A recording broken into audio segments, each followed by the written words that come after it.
Videos देखने के लिए सब्सक्राइब करें जनसत्ता.com, बेल आइकन दबाकर पाएं लेटेस्ट नोटिफिकेशंस। नमस्कार, स्वागत है आपका जनसत्ता में। हाल ही में मध्य प्रदेश में सरकार बनाने वाले बीजेपी में सब कुछ ठीक चलता नहीं लग रहा है। इस बात को हवा तब मिली जब सीनियर बीजेपी नेता दीपक जोशी अपनी ही सरकार से नाराज दिखे। जोशी मुख्यमंत्री शिवराज सिंह चौहान की पिछली सरकार में मंत्री भी रह चुके हैं, लेकिन जब से कांग्रेस के बागी विधायकों के समर्थन से शिवराज सरकार बनी है, वो पार्टी में अपनी उपेक्षा को लेकर नाराज बताए जा रहे हैं। तो आइए जानते हैं कैसे शिवराज सरकार के खिलाफ उठे बगावत के सुर और पूर्व मंत्री ने बीजेपी को क्या चेतावनी दी।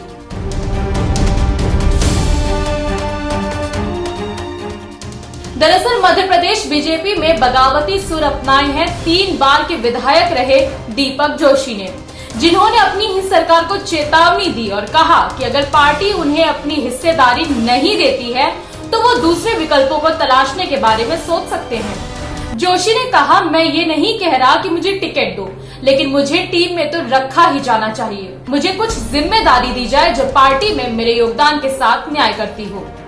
जोशी ने कहा कि अगर आप मुझे टीम से ही निकाल देते हैं तो मुझे अपने लिए दूसरे विकल्प तलाशने ही होंगे। जब जोशी से पूछा गया कि क्या वो पार्टी में शामिल हुए अपने पुराने विरोधियों यानी कि कांग्रेस विधायकों के लिए प्रचार करेंगे, तो उन्होंने कहा कि ऐसा हो सकता है अगर पार्टी इसके लिए उनसे कहे तो।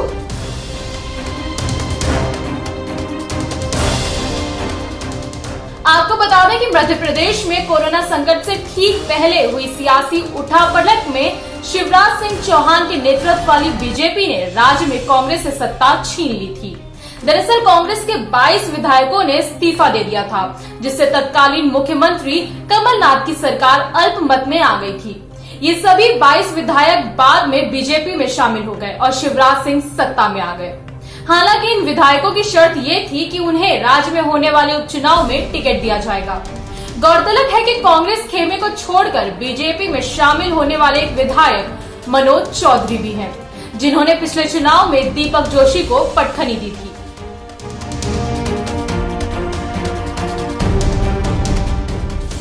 वहीं मध्य प्रदेश बीजेपी के एक पूर्व अध्यक्ष ने इंडियन एक्सप्रेस को बताया कि पार्टी में अभी कांग्रेस के सभी बगावती 22 विधायकों को टिकट देने पर सहमति है। एक राष्ट्रीय पार्टी अपने वादे से पीछे नहीं हट सकती, क्योंकि हमने बागियों को टिकट देने की बात पहले ही कही थी। हालांकि अभी तक मध्य प्रदेश में उपचुनावों का ऐलान नहीं हुआ है, लेकिन इससे पहले पूर्व सीएम कमलनाथ ने कहा कि अगर उपचुनाव होते हैं तो एमपी में फिर से कांग्रेस की ही सरकार बनेगी।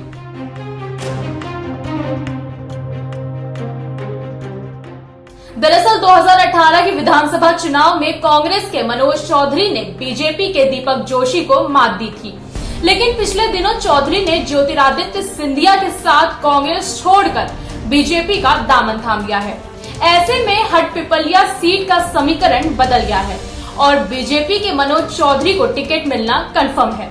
ऐसे में जोशी सभी विकल्प खुला रखने चाहते हैं। बताया जा रहा है कि ज्योतिरादित्य सिंधिया के अनुगामी में कांग्रेस के 22 बागी विधायकों की बीजेपी में एंट्री के बाद से ही पिछले चुनाव में बीजेपी से किस्मत आजमाने वाले नेताओं को अपने राजनीतिक भविष्य की चिंता सता रही है। तो ये थी शिवराज सरकार के खिलाफ बगावती तेवर दिखाने वाले दीपक जोशी और एमपी की राजनीति पर हमारी रिपोर्ट। आपको ये रिपोर्ट कैसी लगी जरूर बताएं कमेंट बॉक्स में। साथ ही देश दुनिया से जुड़ी हर खबर के लिए बने रहें जनसत्ता के साथ।